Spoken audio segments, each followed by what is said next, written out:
Télémédecine, nom féminin. Pratique médicale à distance utilisant les technologies de l'information et de la communication pour mettre en rapport un patient avec un ou plusieurs professionnels de santé dans le cadre d'une téléconsultation ou d'une téléexpertise. Un peu d'histoire de la télémédecine au centre hospitalier de Béziers qui commence à un endroit inattendu. La genèse du projet a débuté en prison. La prison a été construite à Béziers dans les années 2010. L'équipe médicale a de suite voulu éviter les extractions des prisonniers et l'ARS nous a soutenus. Nous allons mettre en situation la personne détenue assez rapidement à disposition du spécialiste qui a besoin de faire sa consultation. Et nous aussi, on va avoir aussi une économie de moyens en termes d'organisation logistique et de sécurité. Par exemple, ça va permettre à un spécialiste de préparer une intervention très technique, très particulière, en ayant déjà rencontré son patient. C'est quelque chose qui nous a permis de gagner beaucoup en efficacité sur des prises en charge complexes et qui nous permet aussi de gagner énormément de temps en extraction médicale sur site à l'hôpital, parce que ce sont des opérations qui nécessitent nécessairement du temps en termes de circulation sécurisée jusqu'à l'hôpital, à l'intérieur de l'hôpital, qui vont mobiliser nos équipes, qui vont mobiliser aussi un temps d'attente dans les services médicaux. Alors le projet de télémédecine en unité sanitaire date de 2012 suite à un appel à projet de l'ARS et qui a été mis en place initialement pour uniquement les consultations de pré-anesthésie. Le fait qu'on puisse avoir la préparation de certains programmes médicaux en amont par la télémédecine, ça va nous permettre de ne pas être trop en surchauffe et de garder une prise en charge qui sera en termes de qualité et de responsabilité pour nous et pour l'hôpital satisfaisante. Nous pouvons assurer à l'heure actuelle près de 10 types de spécialités différentes, aussi bien médicales que chirurgicales, notamment orthopédiques et viscérales. Et sur le plan médical, le type des pratiques va de la téléconsultation à la téléexpertise. On a la chance d'avoir une salle, même maintenant 2 salles qui sont équipées pour la visioconférence.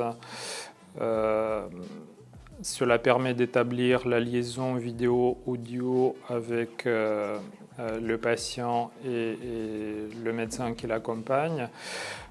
Et en même temps d'avoir accès au dossier informatique, à l'imagerie sur l'ordinateur qui est dans le même bureau. Je voulais insister sur l'importance de la qualité technique de la liaison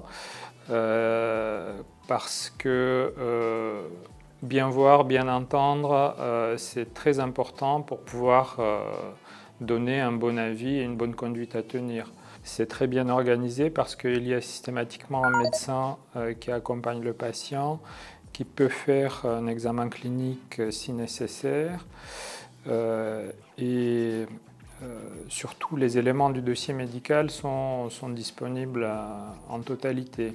Donc ça nous permet, dans la grande majorité des cas, d'aboutir à un diagnostic et à une conduite à tenir.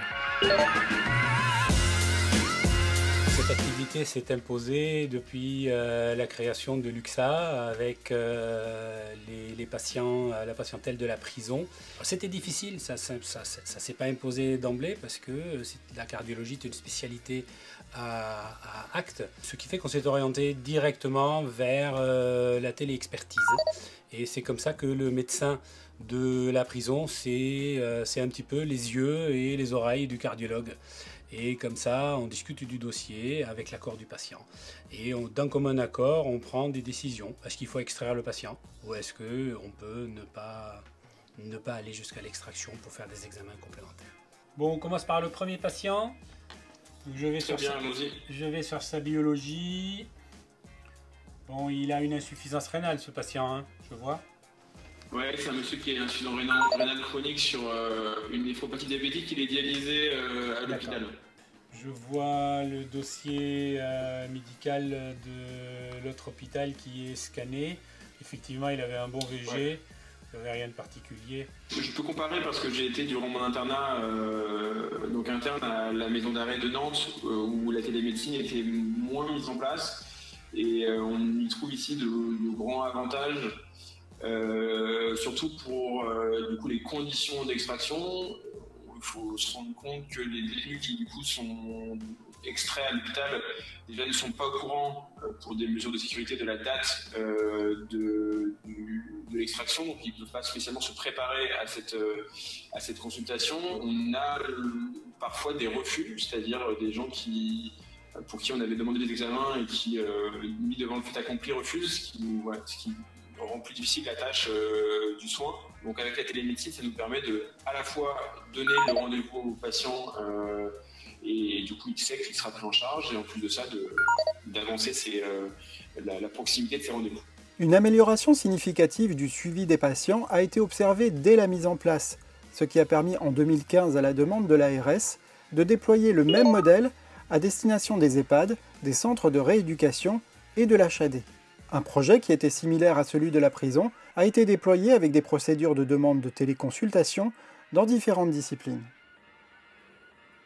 Le début de cette expérience de télémédecine a été organisé tout simplement dans le but premier d'éviter le transport des résidents, d'éviter les attentes en salle de consultation et d'améliorer la capacité pour ces résidents de pouvoir bénéficier d'une consultation de médecins spécialistes avec notre centre de proximité de référence qui est l'hôpital de Béziers. J'explique comment ça se déroule, c'est-à-dire il faut que je les mette en lien avec nos informaticiens qui vont leur créer un compte. Autre avantage, c'est aussi de créer des coopérations qui vont, à partir de ces téléconsultations, nous permettre d'avoir des modes d'organisation, des modes de prise en charge des résidents en hospitalier, en programmé, qui peuvent, à partir de ces téléconsultations, tout à fait s'organiser. Il faut un consentement écrit de la part du patient, de la famille ou de la tutelle du patient. Il me faut un minimum d'informations sur son état de santé, ses antécédents, son traitement, une biologie. Et après ça, avec ça, la consultation le jour J se fait. Il y a un compte rendu qui découle de ça, avec ordonnance ou pas à l'appui, et un prochain rendez-vous peut-être quelque temps après. Nous avons souhaité faire un outil simple, une demande par messagerie ou par téléphone, une proposition de date de téléconsultation avec des outils de visioconférence qui ont été mis en place par les directions successives du centre hospitalier. Et nous avons actuellement LifeSize qui nous permet d'avoir une qualité de transmission et de sécurité de transmission qui est exceptionnelle. Le choix de LifeSize nous a paru évident parce que ça répondait complètement donc, à l'adaptabilité requise pour faire de la télémédecine, donc solution qui peut être utilisée dans des salles de visioconférence, et solution qui peut être aussi utilisée donc, à travers des tablettes, des smartphones, ce genre de choses. Donc, surtout aussi, ce qui était très important dans le cadre de la télémédecine, c'était les aspects sécurité, bien entendu. L'importance aussi des solutions comme ça, c'est que tout est crypté, bien entendu, avec des algorithmes de cryptage puissants, comme je disais, mais surtout, en fait, on maîtrise de A à Z donc, la solution. Quand c'est des spécialités comme pour les plaies, par exemple, je rajoute des photos. Il me faut insérer des photos. Donc tout ça se fait par le biais d'une messagerie sécurisée. Moi, je pense, en regard aussi d'autres retours que j'ai pu avoir, que nous avons fait le bon choix, c'est-à-dire de garder la maîtrise de notre solution. Voilà, même si forcément certaines plateformes de télémédecine peuvent proposer un tout en un. Le tout en un, c'est bien, mais ça, on n'arrivera pas au niveau de qualité que nous, on peut avoir avec notre système de télémédecine en place aujourd'hui. C'est la mise en évidence du T de GHT, c'est-à-dire le T de territoire, et c'est la vraie valeur ajoutée, je crois, de ce qui a pu se programmer dans les groupements hospitaliers depuis leur création. La téléconsultation permet d'intégrer au rendez-vous les professionnels de santé qui sont au contact du résident et proposer ainsi une évaluation beaucoup plus fine. Ça nous permet d'être présente au niveau de la téléconsultation afin d'apporter au quotidien des informations que le résident ne serait pas capable de donner ou la famille si elle l'a mené en consultation. Ça nous permet aussi d'avoir les consignes du médecin de la téléconsultation pour la suite à donner aux soins, etc. Et ça nous permet aussi d'être en lien direct avec le médecin traitant, lui donner de suite les infos qu'on a obtenues au moment T. L'enjeu est très important, car il permet la prise en charge simple et sans risque de patients qui, pour la plupart, sont des patients fatigués, Donc ça leur évite le déplacement. On peut très bien communiquer les informations à l'équipe soignante et aux patients. De plus, on a la possibilité de réaliser le post-opératoire selon le même mode, donc avec simplement, au final, un seul déplacement pour les patients le jour de l'intervention. Je crois qu'il est très important de s'intéresser aux économies, certes, de transport, mais aussi à la qualité de vie des patients qu'on déplace. Et c'est ce qui a motivé mon investissement dans ce projet. Je peux leur demander de mobiliser certains membres, donc comme ça je vois si c'est fluide ou non. Et ça permet également à l'EHPAD de m'appeler plus rapidement pour, par exemple, des troubles du comportement. Les contacts physiques, on ne peut pas les substituer. Mais la télémédecine permet de maintenir un suivi, maintenir les soins. Ça permet de faire une analyse de la ventilation en temps réel. Ça permet de faire une stratégie thérapeutique rapide. Mais l'arrivée de l'épidémie de Covid-19 et les mesures de confinement qui ont suivi ont contraint les équipes du centre hospitalier de Béziers à aller encore plus loin en transformant le projet en opération territoriale. L'enjeu n'était plus de proposer un service qui viendrait compléter l'offre existante, mais véritablement de maintenir le lien avec les patients au domicile. On a donc multiplié les disciplines à la demande des praticiens et des patients. On a effectué des disciplines totalement imprévisibles comme les suivis de grossesse. La crise Covid nous a permis de faire comprendre aux médecins qui étaient réticents et aux professionnels de santé qui étaient réticents l'intérêt de pouvoir développer une activité de télémédecine. Dans la capacité de recevoir leurs patients, chacun a été obligé de s'adapter, mais avec un outil qui avait fait ses preuves auparavant. Comme nombre d'entre eux en témoignent, ce sont avant tout les habitudes des professionnels qui ont été bousculées dans l'urgence, plus que leur pratique. Ça a été le contexte du Covid. Dans le contexte de la crise sanitaire qu'on est en situation Covid, avec le confinement, ça s'adapter. Une activité de télémédecine qui nous a permis de rester en contact avec nos patients et assurer leur suivi médical à distance. Après une petite période de sidération comme tout le monde, très courte, d'une semaine, on s'est demandé comment on allait assurer les consultations des patientes, puisque très brutalement, énormément de patientes ont annulé les consultations. Moi, j'interviens sur le parcours de soins obésité, donc qui sont des patients à risque. Pour la majorité d'entre eux, finalement, c'était soit des téléconsultations, soit pas de possibilité, ou du moins la possibilité de venir en présentiel, mais avec finalement une certaine anxiété, parce qu'il y a des patients, enfin voilà, ils savent qu'ils sont à risque et donc ils ont un petit peu peur de se déplacer sur l'hôpital. Pour nous, c'est une aventure qui est extrêmement importante dans notre vie professionnelle. C'est comment maintenir, en tout cas, une offre de soins, comment maintenir un lien social avec le patient, un lien de soins dans des gens qui étaient confinés. À l'heure actuelle, j'utilise mon box de consultation présentielle pour faire de la téléconsultation, donc je n'ai pas besoin d'énormément d'équipement, juste la webcam me permet de faire une téléconsultation avec mes patients. Les patients reçoivent un lien par SMS ou par mail, ils ont juste à cliquer sur ce lien et ils accèdent à ma salle de consultation de néphrologie. On a groupé en présentiel les consultations grossesse en même temps que les échographies et toutes les autres consultations, on les a proposées en télémédecine. C'est donc le portable de l'équipe mobile, donc c'est du matériel très léger avec un énorme avantage avec le logiciel utilisé qui est celui de l'hôpital, LifeSize. De pouvoir avoir accès à l'ado, soit sur son mobile, son téléphone, soit sur tablette, soit sur l'ordi. Comme on a commencé assez tôt, j'ai fait une petite enquête, mais sur les cas qu'on avait nous.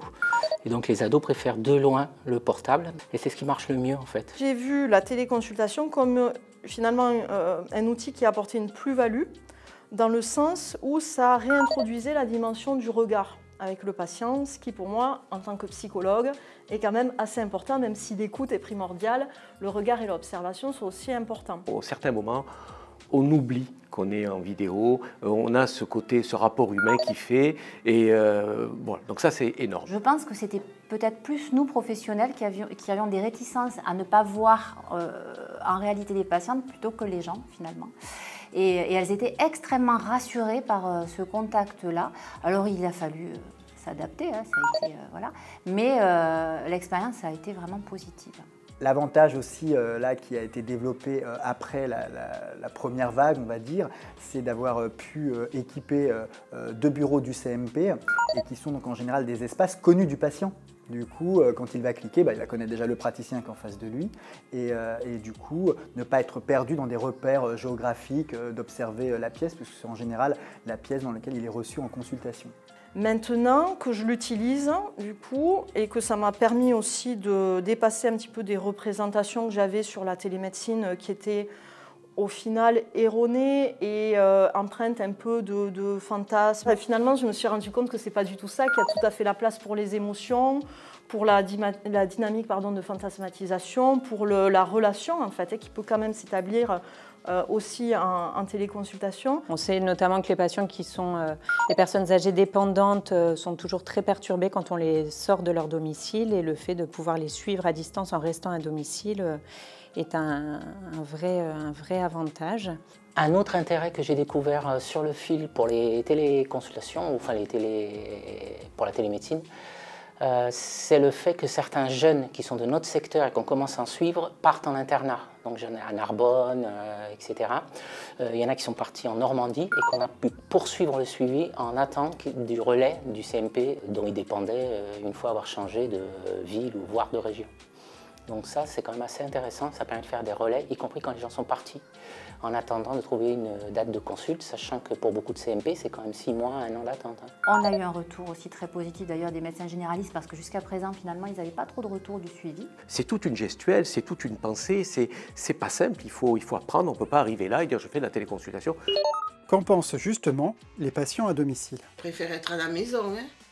En plus, j'ai une équipe fantastique qui s'occupe bien de moi, qui sont super gentilles. Pourquoi partir?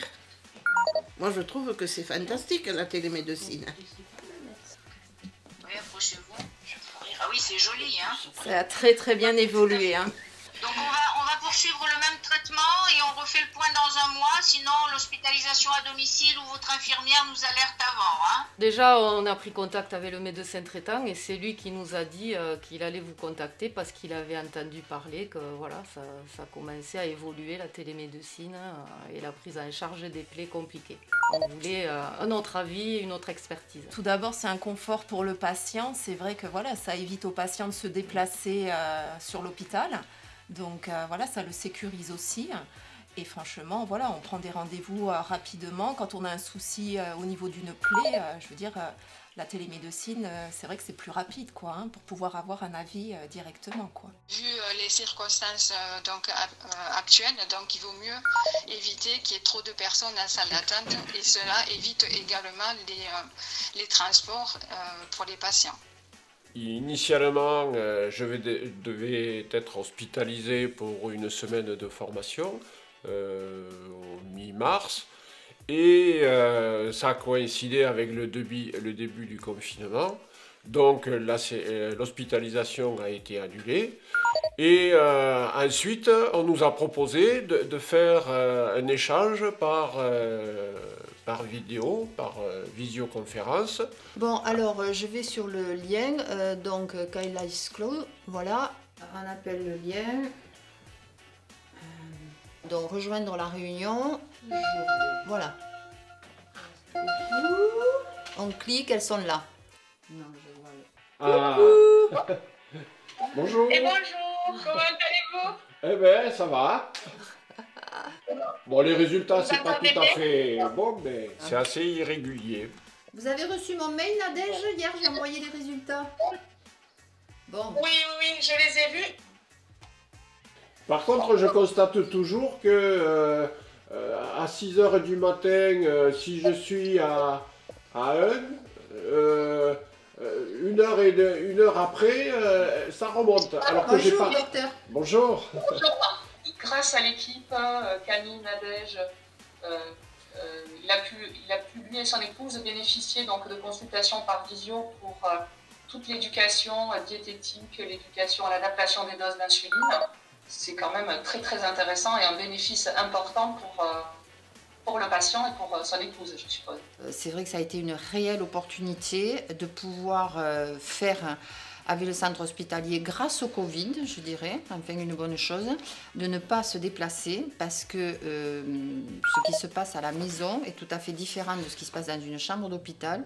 En tout cas, le bénéfice du domicile au-delà du facteur stress, c'est l'alimentation. L'alimentation hospitalière n'est pas l'alimentation du domicile, donc ça nous permet de travailler sur un vrai calcul de glucides, de quelque chose qui est vécu au quotidien. Comme monsieur a beaucoup d'activités physiques chez lui et qu'il n'aurait pas pu avoir au sein de notre établissement. Donc il est vrai que du coup on est beaucoup plus, c'est plus individualisé et personnalisé, c'est ce genre de consultation en visio. Les médecins ont répondu présent et se sont emparés de l'outil qu'on leur proposait. Mais rien n'aurait pu être fait sans 3 éléments clés. En premier, la volonté commune affirmée de la direction et de la communauté médicale de s'engager dans ce processus.